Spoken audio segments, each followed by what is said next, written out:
आज के क्लास में हम अनुपात को संतुलित करने का तरीका देखेंगे। मान लीजिए दे दे a अनुपात b का वैल्यू आपको दे दे 2:3 और b अनुपात c का वैल्यू दे दे आपके पास 4:5 और आपसे पूछे a अनुपात b अनुपात c का वैल्यू क्या होगा। इसको बनाने के लिए हम तीन तरीका देखेंगे। तीन तरीका में तरीका पहला देखिए, पहला मेथड हमारा बनाने का इसमें क्या होता है, a अनुपात b का वैल्यू 2:3 दिया है तो लिखेंगे a अनुपात b बराबर 2:3 हमको लिखना है। और b अनुपात c का वैल्यू दिया है 4:5 तो b अनुपात c का वैल्यू लिखेंगे हम 4:5 के अनुपात में लिखेंगे।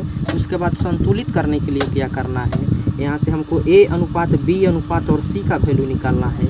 a के लिए पहले हमको सीधा गुना करना है तो 4 दूना हमारा होगा 8। b के लिए यहाँ से देखिए क्रॉस गुना करना है 4×3=12 और c के लिए फिर सीधा गुना करना है तो 3×5=15। यानी फाइनली जो हमारा a b और c का वैल्यू निकल कर आया वह 8:12:15 के अनुपात में निकल कर आया। मेथड अब हम दूसरा मेथड पर आपको ले चलते हैं। उम्मीद करते हैं कि आप लोग पहले मेथड को अच्छे से समझ गए होंगे। चलिए अब हम आपको दूसरी मेथड बताते हैं। इसका दूसरा मेथड क्या है, देखिए इसका दूसरा मेथड क्या है।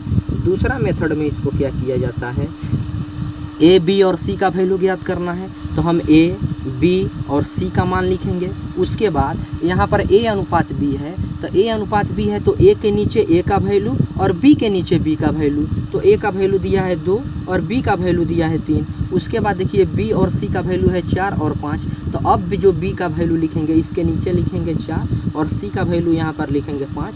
अब यहाँ बगल वाले जगह को बगल वाले नंबर के साथ फिल करना है। यानी यहाँ पर 3 है तो यहाँ पर भी 3 भरना है और यहाँ पर कुछ नहीं है तो बगल वाला नंबर है 4 तो यहाँ पर हम 4 करेंगे। और उसके बाद इसमें सीधे सीधे गुना करेंगे। a के लिए भी सीधा गुना, b के लिए भी सीधा गुना और c के लिए भी सीधा गुना। तो a के लिए सीधा गुना करेंगे तो 4 दूना 8 अनुपात 4×3=12 और 5× हमारा 15। इस मेथड से भी हमारा 8:12:15 के अनुपात में आया। अब चलिए हम आपको तीसरा मेथड बताते हैं कि इस क्वेश्चन के लिए तीसरा मेथड आप क्या कर सकते हैं। इसमें तीसरा मेथड देखिए, तीसरा मेथड में क्या करना है, मेथड नंबर 3 में क्या करना है, a अनुपात b का वैल्यू दिया है तो a अनुपात b का वैल्यू दिया है 2:3 तो 2:3 लिखेंगे।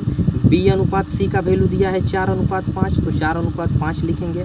यहाँ पर देखना है इस a b c में जो कॉमन होता है उसी को कॉमन किया जाता है। तो बाबू यहाँ पे b कॉमन है तो b को हम कॉमन करेंगे। यहाँ पर b 3 है और यहाँ पर b 4 है। कॉमन करने के लिए इस b का जो वैल्यू है इसके साथ इसको पूरे में गुना करना है और इस b का जो वैल्यू है इसको उठाकर यहाँ पर पूरे में गुना करना है। यहाँ पर गुना करेंगे तो 4 दूना 8, 4×3 हमारा हो गया 12। यहाँ पर जब 3 से गुना करेंगे तो 3×4=12 और 3×5=15। यानी यहाँ पर भी जो a का वैल्यू है 8, b का वैल्यू है 12, यहाँ पर भी b का वैल्यू 12 और c का वैल्यू हो गया 15। यानी a अनुपात b अनुपात c का जो वैल्यू होगा वह 8:12:15 के अनुपात में होगा।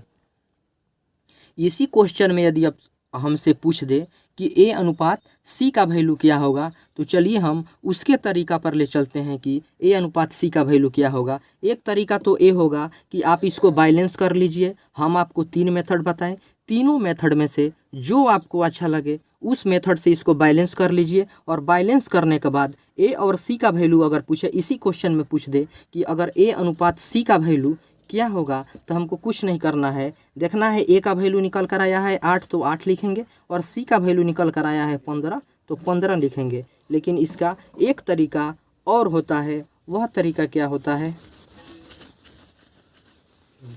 यदि इंटरकनेक्टिंग रेशियो दिया रहे। इंटरकनेक्टिंग रेशियो का अर्थ है कि यदि रेशियो लगातार हो, जैसे देखिए यहाँ पे a अनुपात b है यानी a से स्टार्ट है और b पर ख़त्म है और फिर जहाँ से ख़त्म है आगे वाला वहीं से स्टार्ट है और c पर ख़त्म है, तो इसी को बोलते हैं हम इंटरकनेक्टिंग रेशियो यानी लगातार रेशियो। हम a/c को लिख सकते हैं, a/c को हम लिख सकते हैं a/b इंटू में b/c। तो हमारा यहाँ से b से b कट जाएगा और जो फाइनली बचेगा वह सी ही बचेगा। तो अगर इस तरह का क्वेश्चन दे और पूछे कि ए बाई सी का वैल्यू क्या होगा, तो ए बाई सी निकालने के लिए कुछ नहीं करना है, ए बाई भी का वैल्यू लिखेंगे। अनुपात को हम बट्टा भी बोलते हैं, यानी जो हमारा यह 2:3 है इसको हम 2/3 के फॉर्म में भी लिख सकते हैं। तो यहाँ पर ए बाई बी का वैल्यू लिखेंगे 2/3 और बी बाई सी का जो वैल्यू है 4/5, इसको हम यहाँ पर लिखेंगे 4/5 और इसका मल्टीप्लाई करेंगे। कटने वाला होगा तो काटेंगे, नहीं कटने वाला होगा तो मल्टीप्लाई करेंगे। तो ए बाई सी का जो वैल्यू निकल कर आएगा